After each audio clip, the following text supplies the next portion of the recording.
আগামীকাল 13ই November Dhaka lockdown. কিন্তু কথা হচ্ছে যে যারা বলছেন ঢাকা লক করে দাও, প্রতিবাদ করো, মিটিং করো, মিছিল করো, সৈন্য সামর্থ্য নিয়ে রাস্তায় নেমে যাও, ডক্টর ইউনূসকে ক্ষমতা থেকে নামাও। আরে বাবা, ডাক্তার ইউনূস কি ক্ষমতা ইচ্ছা করে বসছিল? জুলাই আন্দোলন করে আমরাই তাকে বসাইছি। তাছাড়া জুলাই আন্দোলনের পর কোনটা সঠিক কোনটা ভুল সাধারণ জনগণ এখন এগুলো বুঝতে পারে। ঠিক আছে? জুলাই আন্দোলনে অনেক ছেলে মেয়ের জীবন নষ্ট হয়েছে। কারো চোখ নেই, কারো নাক নেই, কারো মুখ নেই, কারো হাত নেই, কারো পা নেই।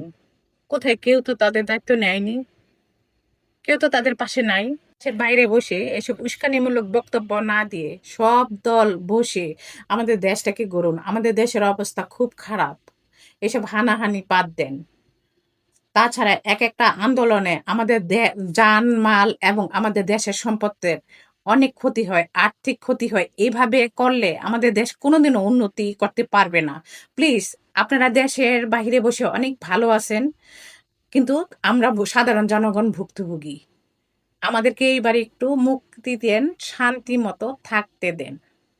Please, please.